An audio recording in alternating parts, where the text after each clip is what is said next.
Hello, this is Ben from nerdballoon.com, and you're watching In Retro Episode 3, Extended, Bradicus, 1985. If you made it this far, you're looking to see a long play of Bradicus. This movie will probably be, I don't know, 30 to 50 minutes long, so quit now. Press stop now, unless you want to see some Bradicus, big time. Okay, so the first thing you want to do, we just skipped the title screen. Is right now the mouse is defaulted as the default control. You don't want that at all. These controls are impossible to play with, like literally. I'm amazed I was even able to stop there. So what you want to do if you're playing on the ST or on an emulator is press the page up button, and that'll allow you to do some button mapping. Unlike today's Valve games that sometimes don't ship with button mapping for the Xbox 360, for example.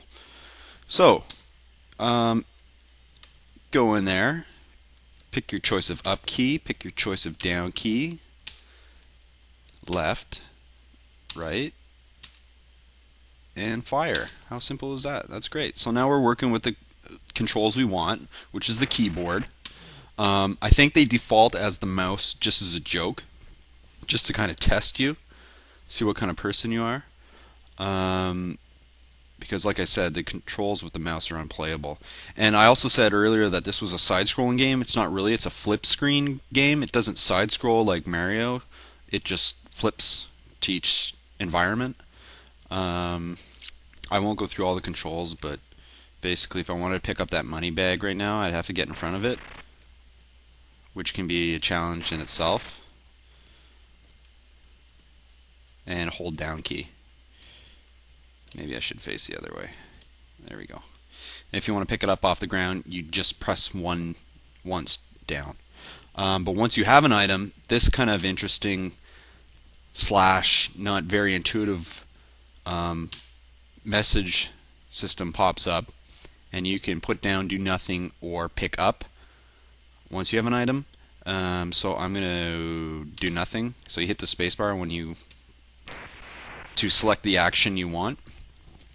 Another funny thing they do here, there's two doors. This is your first real decision to make, which door you want to go through. First door, that's ABP, Asteroid Belt Police. That's a restricted zone. If you go in there, there's a good chance you'll be killed. So that's just a warning. Alright, so let's start on the adventure to find the evidence to prove your innocence.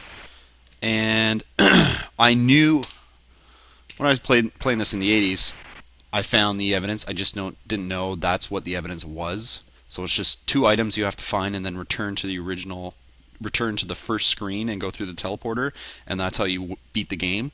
So I've never beaten the game, actually. So I'm going to attempt to beat the game for the first time ever in my life right now.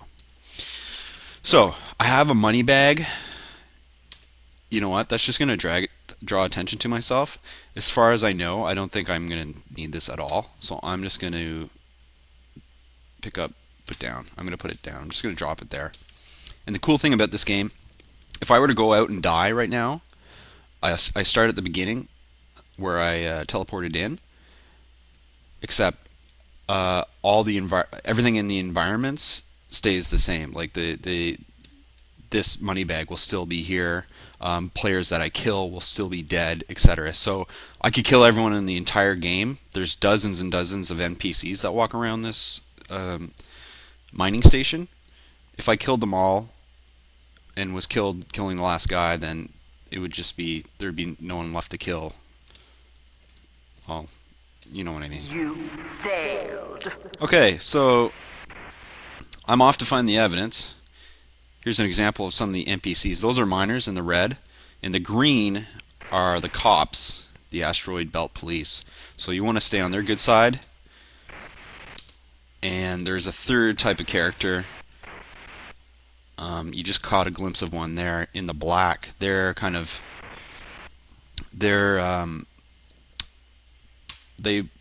allied with the king of the underworld. I forget his name now. But they're basically bad guys. So there's good cops, There's bad guys, and there's the neutral miner, like that guy right there. But there's dozens of NPCs that make up this game, which adds to the realism, adds life to this mining station. So there's a bad guy right there. The shady looking guys.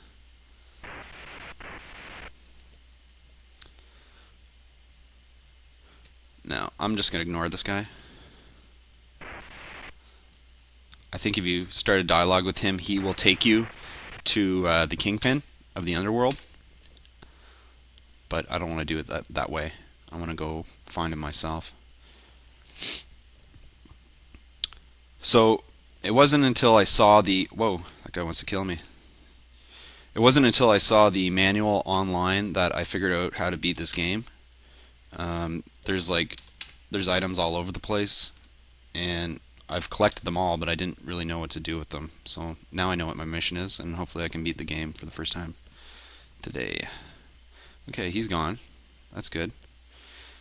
So this is the little in-between world between the mining station and the underworld. I'm going to put my sword away.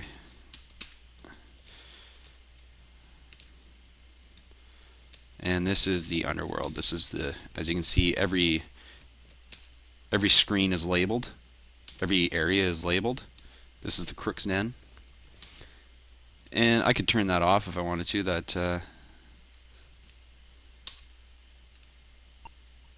There, turned it off.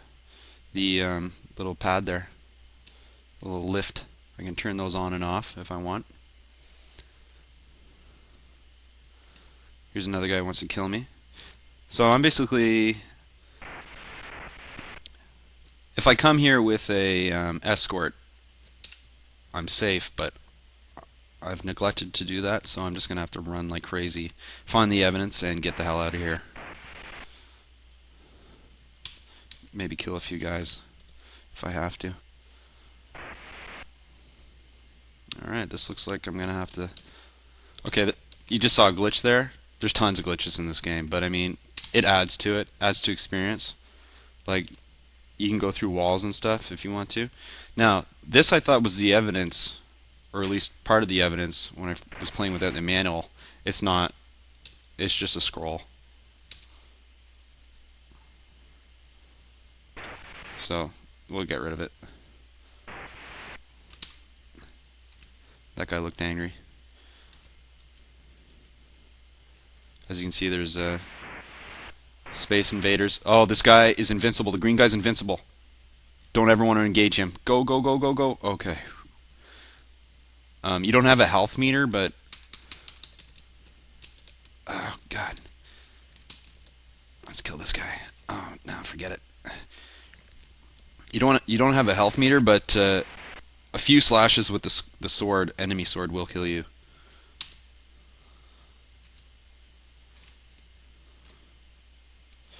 I'll get off here. I don't want to see those guys again.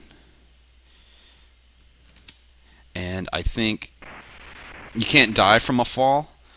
However, I think it does affect your health. There's really no way to know, but oh, get out of there. Oh, damn.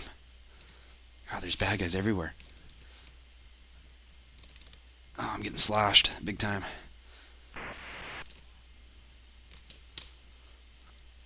Oh, how do you like that? Oh, wrong guy. Yes. Got them both.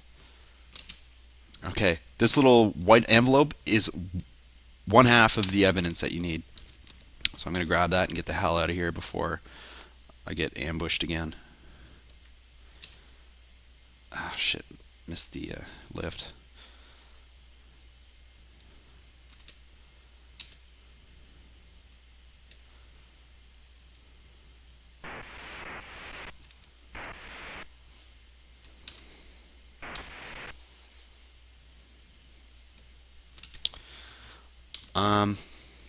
I could go through this teleporter back to the mining station, but I believe it leads to a secured zone, and there's an android that will kill you on the other end if you if you do not have the proper identification. So I'm not going to go that way. I'm basically going to go the way I came in. And if this guy comes through the door, I'm going to slash him down. Alright, he's smart. He's not coming through.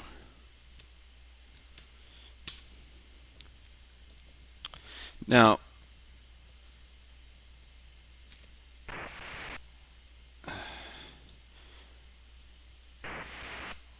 oh damn, that guy's name is Slash, I believe, or Lash. I always called him Snake, but because he goes sucker, he has a lisp or something. But he's invincible, and so you don't want to piss him off. I think I've already done that. You certainly do not want to engage him. Yes. Oh, I'm getting lucky with these sword fights. Uh-oh.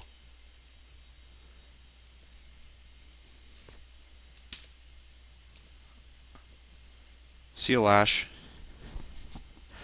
Oh. Oh, damn. Okay, every time you fall, you drop the evidence. Pick that up quick. If you drop a money bag or some other item that is valuable, the other characters will pick them up. So if a cop picks up your evidence, you basically have to become a cop killer to get it back, which is what you don't want to do either. Because then you got, on top of having all these bad NPCs after you, you will have the cop population after you, which is not a good thing. I'll show you another glitch. Uh-oh. What happened to my... Okay. You can teleport if you just stand on top of these teleports, which is kind of cool. That's another little glitch. So no one can reach you up here. So it's kind of a safe way to teleport using this glitch. There's another glitch there. His feet appear to be... Oh, look at that jump. Right onto the pad.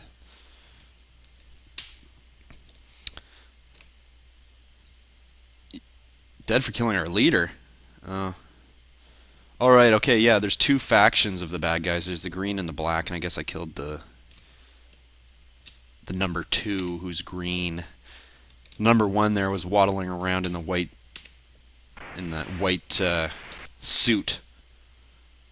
Oh great, now I have a cop asking me my identity, so I can either give him my alias or my true identity. So I'm going to try to give him my alias. He let me go, thank God. Otherwise I was headed to prison. Or worse, he could have just cut me down right there where I stood.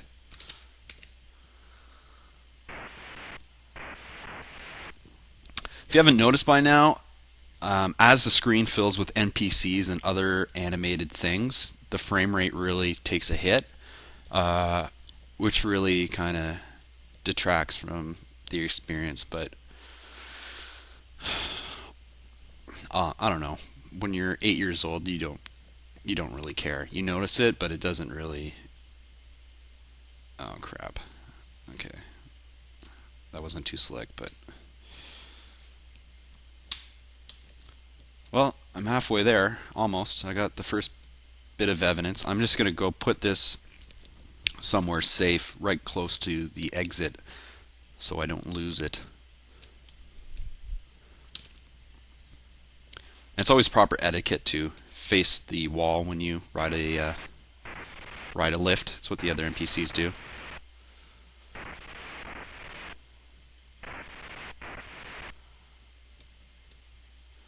Alright.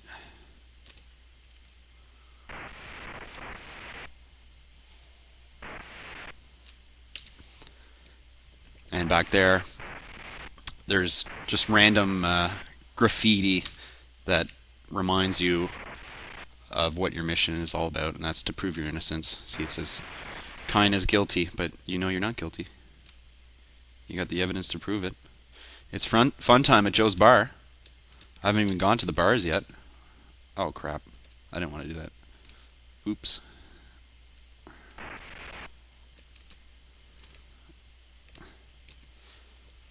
So, as you can imagine, walking around with like 5 or more items can be a big pain in the ass because you do fall a lot, and picking them up is not fun. Okay, so this is the final. This is the starting room with the teleporter that I have to go through with the 2 pieces of evidence. I have the 1 piece right now. I'm going to go find the other one, and we'll see if we get the end screen.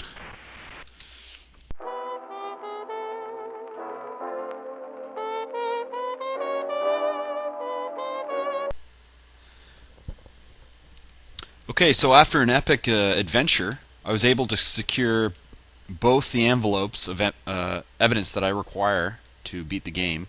At least that's my understanding. I read how to beat the game off of Bradicus.com, so I hope they don't let me down here. So I'm going to go through the arrivals teleporter with the 2 pieces of evidence, and hopefully we get the end screen. So here we go. Whoops.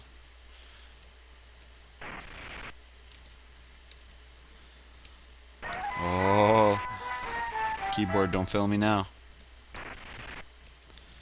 Shall I do nothing, pick up, put down, do nothing, pick up. Alright, here we go. Through the teleporter. Oh, I'm going to line up perfectly here.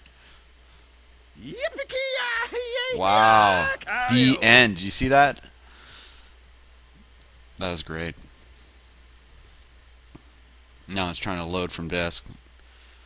It's an emulated version of Bradicus, so it's not going to find anything. I don't think I have my virtual drive set up properly. So this has been another installment of In Retro Extended. I hope you enjoyed it. Bradicus, check it out. You can download the game from Bradicus.com, which is BRATACCAS.com. He's got a link to the game, and I think he's packed it with Steam, the emulator, the Atari ST emulator. So good on him for doing that. So if you want to try it out, go to Bradicus.com, download it. The Amiga version looks exactly the same. Might run a little. I can't say that it runs smoother, but anyway, if you want to check that version out, that's available. And I've talked to a fellow who owns Bradicus.net. I forget his name now. I think it's Italian. Something like Emilio, something like that. Hold on, I'll check it out here. Yeah, so I was talking to Angelo at Bradicus.net. He runs that site, and he told me that the Mac version, he hasn't played it himself either. It's a very rare version, but people in his circle, people who must be the most hardcore Bradicus fans, have been telling him that the Mac version is pretty much the exact same game. So if you can drum up a Mac version, let me know. Send me an email. Send Angelo at Bradicus.net an email too. I'm sure he'd be curious to see what that's all about. So again, thank you for watching. This has been Bradicus. Came out in 1985. Hope you enjoyed it. Take care.